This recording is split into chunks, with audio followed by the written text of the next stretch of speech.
નમસ્કાર મિત્રો, સ્વાગત છે તમારું માહિતી પ્રદાન યુટ્યુબ ચેનલમાં। આજના વિડીયોમાં આપણે વાત કરીશું ઓરિજિનલ ચૂંટણી કાર્ડને તમે ઓનલાઈન કેવી રીતે ડાઉનલોડ કરી શકશો। ઘણીવાર એવું થાય છે કે તમારું ચૂંટણી કાર્ડ છે ફાટી જાય છે અથવા તો ખોવાઈ જાય છે, પણ હવે તમે તમારું જે ચૂંટણી કાર્ડ છે ઓનલાઈન ઓરિજિનલ ચૂંટણી કાર્ડને ડાઉનલોડ કરી શકો છો। એના માટે તમારે કેવી રીતે પ્રોસેસ કરવાની છે, કેવી રીતે ડાઉનલોડ કરવાનું છે, એની સંપૂર્ણ માહિતી તમને આ વિડીયોમાં આપવામાં આવી છે, તો વિડીયોને અંત સુધી જોજો જેથી કરીને તમને દરેક માહિતી મળી શકે। જો મિત્રો વિડીયો ગમે તો વિડીયોને લાઈક કરીને ચેનલને સબસ્ક્રાઇબ કરવાનું ભૂલતા નહીં, કારણ કે આવા વિડીયો તમને અવારનવાર મળતા રહેશે। તો ચાલો વિડીયોને શરૂ કરીએ અને જાણીએ કે કેવી રીતે તમારે ઓરિજિનલ ચૂંટણી કાર્ડને ડાઉનલોડ કરવાનું છે। તો ચાલો વિડીયોને શરૂ કરીએ।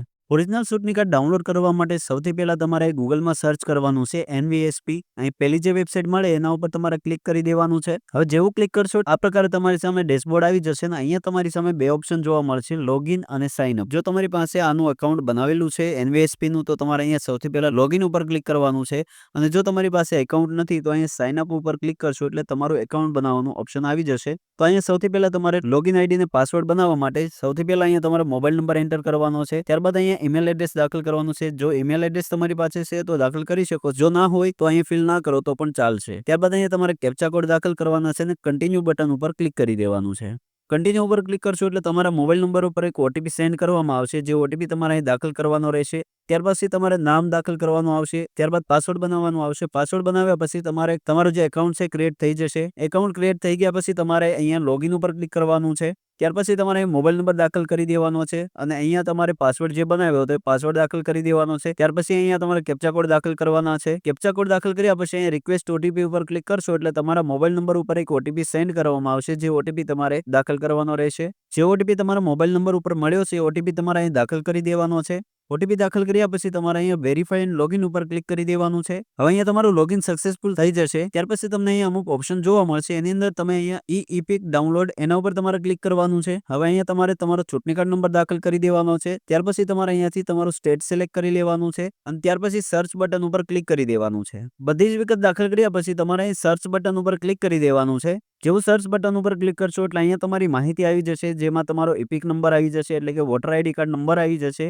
અહીંયા તમારું નામ આવી જશે, અહીંયા તમારા રિલેટિવનું નામ આવી જશે, ત્યારબાદ તમારું સ્ટેટ અને એસએમએલ જોવા મળશે। અહીં સાઈડમાં તમને જોવા મળશે મોબાઈલ નંબર। હવે મોબાઈલ નંબરના છેલ્લા 4 આંકડા તમને અહીંયા જોવા મળશે। જો આ મોબાઈલ નંબર તમારો ચાલુ હોય તો તમે અહીંયાથી ચૂંટણી કાર્ડને ડાઉનલોડ કરી શકશો।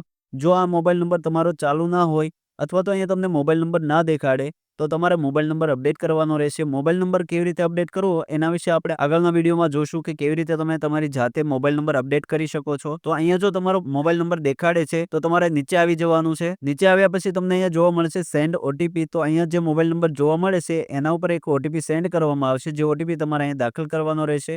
ઓટીપી દાખલ કર્યા પછી વેરીફાઈ ઉપર તમારે ક્લિક કરવાનું રહેશે। જેવું વેરીફાઈ ઉપર ક્લિક કરશો એટલે અહીંયા તમને જોવા મળશે ડાઉનલોડ ઇપિક। તો અહીંયાથી તમારા ચૂંટણી કાર્ડને તમે ડાઉનલોડ કરી શકો છો। તો ડાઉનલોડ બટન ઉપર ક્લિક કરી દેવાનું છે। હવે અહીંયા તમે જોઈ શકો છો તમારું ઇપિક કાર્ડ ડાઉનલોડ થઈ ચૂક્યું છે, તો અહીંયા તમારે ક્લિક કરવાનું છે એટલે તમારું જે ઇપિક કાર્ડ છે તમારી સામે આવી જશે। તો આ પ્રકારે તમે તમારું ઓરિજિનલ ચૂંટણી કાર્ડને ડાઉનલોડ કરી શકો છો। અહીંયા તમે જોઈ શકો છો જે ચૂંટણી કાર્ડ છે એનું ફોર્મેટ પણ ચેન્જ થઈ ચૂક્યું છે। અત્યારના જે ચૂંટણી કાર્ડ છે આ પ્રકારના આવશે। તો આ પ્રકારે તમે ચૂંટણી કાર્ડને ડાઉનલોડ કરી શકો છો। જેવી રીતે આધાર કાર્ડને તમે ડાઉનલોડ કરો છો એવી જ રીતે તમે ચૂંટણી કાર્ડને ડાઉનલોડ કરીને આની કલર પ્રિન્ટ કઢાવીને તમારી પાસે રાખી શકો છો। આ જે ચૂંટણી કાર્ડ છે એ ઓરિજિનલ જ ગણાશે, એટલે તમે જે પણ જગ્યાએ તમારે દેવું હોય ત્યાં તમે દઈ શકો છો। તો આજના વિડીયોમાં આપણે જાણ્યું કે કેવી રીતે તમે તમારું ઓરિજિનલ ચૂંટણી કાર્ડ ડાઉનલોડ કરી શકો છો। જો મિત્રો વિડીયો ગમ્યો હોય તો વિડીયોને લાઈક કરીને ચેનલને સબસ્ક્રાઇબ જરૂર કરજો, જેથી કરીને આવનારા વિડીયોની નોટિફિકેશન તમને મળી શકે। તો મળીએ નવા વિડીયોમાં। આજના વિડીયોમાં એટલું જ। જય હિન્દ, વંદે માતરમ।